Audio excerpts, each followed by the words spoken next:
Est-ce que vous avez peur de dire non? Vous savez, dire non, ça peut être très difficile pour plusieurs personnes parce que souvent on va associer le non au rejet et du coup on va avoir peur de faire mal à la personne à qui on dit non. On va peut-être avoir peur de passer pour la personne qui est méchante ou sévère. On va peut-être des fois avoir peur de louper des opportunités parce qu'on se dit oui mais si je dis non et que je passe à côté de quelque chose. Donc toutes ces choses-là nous poussent des fois à dire oui alors qu'on ne veut vraiment pas faire la chose. Sauf que lorsqu'on dit oui à quelqu'un et qu'on se dit non à nous, ensuite on est frustré, on apporte une frustration avec nous parce qu'on a vraiment, mais vraiment pas envie de faire la tâche pour laquelle on avait dit oui. Alors comment apprendre à dire non? Et je dis bien apprendre parce que c'est quelque chose qui se pratique. Et je vais partager avec vous en toute humilité ce qui moi m'a aidé dans le passé parce qu'il y a quelques années j'ai eu vraiment des questionnements sur le sujet et c'est quelque chose qui m'aide encore parce que encore une fois des fois ça m'arrive de ne pas savoir comment dire non. Et donc mon questionnement revient à quelques années lors d'une première expérience professionnelle que j'ai eue. Quelquefois, mon patron me demandait de rester plus tard que la normale. Et donc, je disais oui par peur de passer pour la fille qui n'écoute pas son patron, ou parce que j'avais peur d'être virée, ou parce que j'avais peur qu'il se dise des choses sur moi qui étaient fausses.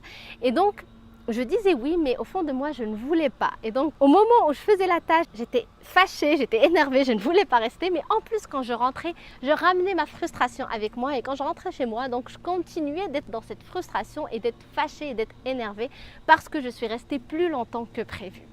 Et donc là, mes questionnements ont commencé. J'ai commencé vraiment à chercher comment est-ce que je peux m'affirmer plus et dire non lorsque je ne peux pas faire la chose. Quelques jours plus tard, il y a eu ma mère qui était venue me visiter et elle habitait très loin à cette époque et donc je la voyais 2 à 3 fois par année. Dans cette semaine où elle est venue me visiter, mon patron, encore une fois, il m'avait proposé de rester plus tard que la normale. Et là, j'ai pris mon courage à deux mains pour dire non, parce que c'était très important pour moi de rentrer voir ma mère, parce que je la voyais presque jamais. Et là, elle était là chez moi toute la journée déjà, toute seule. Je rentrais que le soir parce que je travaillais la journée. Donc pour moi, c'était impossible de faire des heures encore supplémentaires alors que ma mère était en train de m'attendre. Donc c'était une raison très importante pour moi, ce qui m'a amené donc à prendre mon courage à deux mains et à dire non. Mais figurez-vous que suite à ça, mon patron ne m'a jamais virée comme moi je croyais. Il ne m'a pas virée, mais non seulement il n'est jamais venu me dire quoi que ce soit par rapport à ça. Il a tout simplement compris que ma mère m'attendait et que j'avais envie d'aller passer du temps en famille. Et donc, ce que j'ai retenu par cette leçon-là, c'est qu'à chaque fois quand quelqu'un nous demande quelque chose, c'est que la personne, en réalité, elle ne connaît pas notre vie. Et c'est à nous de lui dire que non, j'ai d'autres priorités, désolé, je ne pourrai pas le faire, pas parce que je veux être méchant ou parce que je veux blesser la personne ou parce que je ne veux pas rendre service, mais parce que tout simplement, j'ai d'autres priorités ailleurs. Donc, première chose, c'est de comprendre que la personne, lorsqu'elle vient nous demander quelque chose, elle ne vient pas nous demander pour nous faire passer un test pour savoir si on est une personne gentille ou méchante. Elle vient demander simplement parce que peut-être elle a besoin d'aide et qu'elle ne sait pas si nous, on a du temps ou pas à lui consacrer. Donc, à nous de prendre ce plein pouvoir et ce courage et d'expliquer simplement à la personne que ça nous ferait très plaisir de l'aider. Mais là, j'ai prévu d'autres choses parce que j'ai d'autres priorités, parce que bien entendu, on a chacun des vies et on a des choses en arrière que les gens ne voient pas.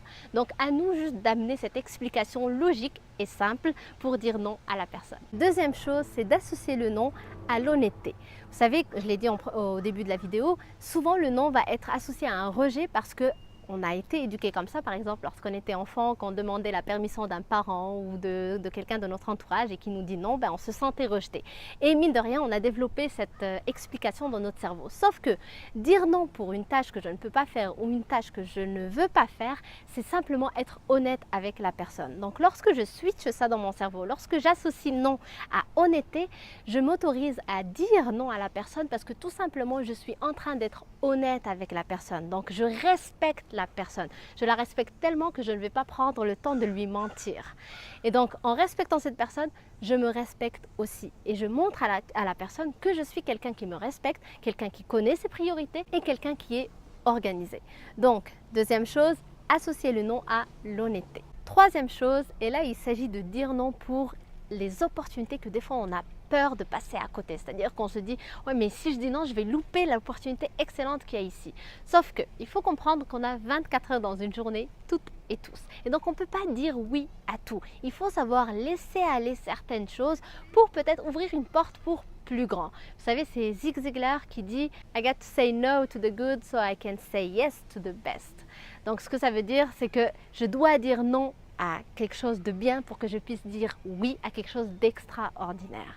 Donc lorsque je ferme la porte, au lieu de me dire je suis en train de fermer la porte à une opportunité, je peux peut-être me dire je ne ferme pas ma porte, au contraire, j'ouvre ma porte à quelque chose de plus grand qui va arriver par la suite si justement je me laisse le temps et je dis non à cette première chose qui arrive à moi. Vous savez, il y a Steve Jobs qui dit aussi qu'il est très fier de tout ce qu'il n'a pas fait comme de ce qu'il a fait. Pourquoi? Parce que le fait qu'il ait dit non à des choses qu'il n'a pas faites, ça lui a permis de faire ce qu'il a fait et qui a réussi et qu'on connaît de lui bien entendu. Alors voilà, 3 stratégies pour vous aider à vous pratiquer à dire non. Donc je vous laisse avec cette citation de Paulo Coelho qui dit « À chaque fois que vous dites oui à quelqu'un, assurez-vous que vous n'êtes pas en train de dire non à vous-même. » Alors merci d'avoir regardé cette vidéo. Si elle vous a plu, n'hésitez pas à la liker, à la partager avec quelqu'un de votre entourage qui peut-être a du mal à dire non. Et je vous rappelle que vous pouvez télécharger gratuitement mon livre 7 stratégies pour augmenter votre niveau de confiance simplement en allant sur mon site internet www.chemingagnant.com. Alors merci encore, je vous dis à très bientôt sur une prochaine vidéo. Bye bye.